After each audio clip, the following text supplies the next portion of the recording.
most especially, Corey loved his family. Corey of the former president, and was so excited to be there last night with him in the community. I asked Corey's wife if it would be okay for me to share that we spoke. She said yes. She also asked that I share with all of you that Corey died a hero, that Corey dove on his family to protect them last night at this rally. Corey was the very best of us.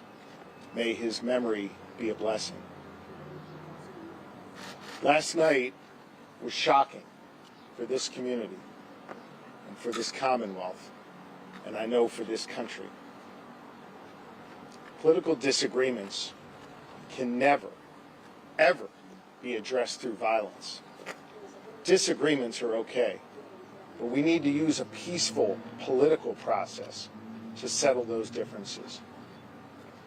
This is a moment where all leaders have a responsibility to speak and act with moral clarity, where all leaders need to take down the temperature and rise above the hateful rhetoric that exists and search for a better, brighter future for this nation. That's the work that I try to do every day here in the Commonwealth of Pennsylvania. And that's the work that falls to each and every American right now. And so I ask that you join me in prayer for the two Pennsylvanians who are in critical condition, that we continue to wish for a full and speedy recovery and pray for the former president, and that the Comperatore family remains in our thoughts and prayers. They have some very challenging times ahead of them. They will have an empty seat at the dinner table for the rest of their lives. But we need to make sure that Corey's memory is forever a blessing. And here in Pennsylvania, we will see to it that that is the case. And with that, I'll be happy to try and take a few of your questions. Governor, a lot of folks are starting to ask the tough question about whether that building that the shooter accessed should have been secured. Should it have been secured? And do the Pennsylvania State Police have any responsibility to have security? I'm not going to get into any questions answer any questions regarding the ongoing investigation. I trust that the FBI and the Pennsylvania State Police will keep you posted throughout the day and in the days ahead as to their investigation. Governor, there were some concerning items that the police had found in the suspect's vehicle. Do you have any update on those? And are you confident at this point the threat is over, that he acted alone and that the public is in fact safe? The investigation is ongoing, and law enforcement will update you on the status of their investigation throughout the day. Can you share any more about your communications with former President Donald Trump or his team? I have not spoken directly to the former president. I have wished him well.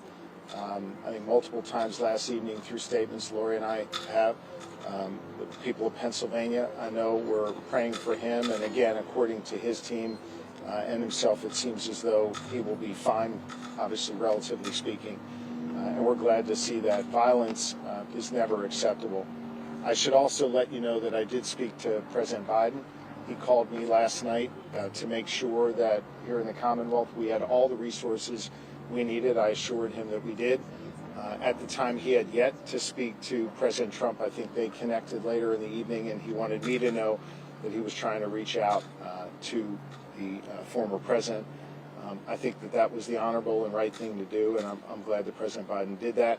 We have no unmet needs at this time, and we're working in concert with our federal partners, and I let the president know that. Governor, have you talked to the families of those two who were critically injured, and do you have an update on their condition? I spoke to the family of one of them, and the other left a detailed message, and I'm not going to get into their status. That'll be shared by the Pennsylvania State Police and or the family later today. Governor, will you be asking for flags to be flown at half-staff across the state, and also knowing that this is going to be a really contentious, even more so, battleground state for the rest of until what would your message? Can I say, I just missed the last part of what she said. No problem. The first was about the flags. The second, knowing that this is going to be even more contentious now in the state of Pennsylvania and that we're divided here, what is your message to people who live here? I have directed that flags be flown at half-staff in Corey's memory, and Our Chief of Staff is working through that process now. My message to all Pennsylvanians, my message to all Americans is to be firm in your beliefs, to believe what you believe, to advocate for what you believe, and to be engaged in the political and civic process, but to always do so peacefully. To remember that while we may be Democrats or Republicans, above all else, we are Americans.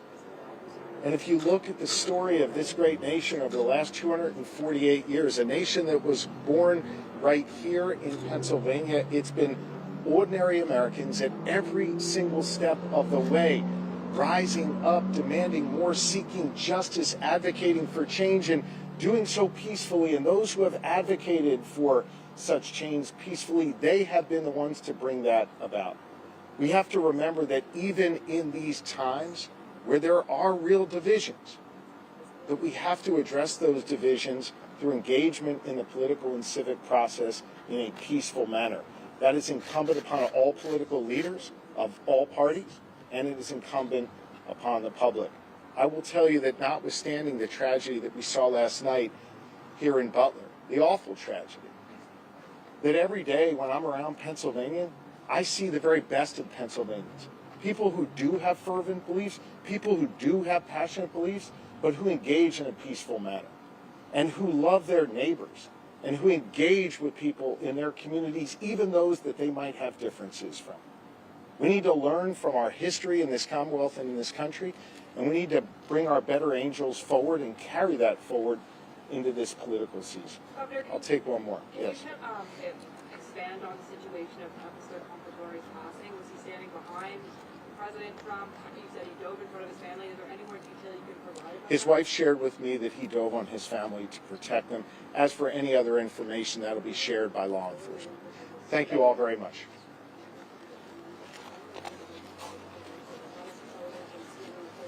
Actualización, como dices a esta hora,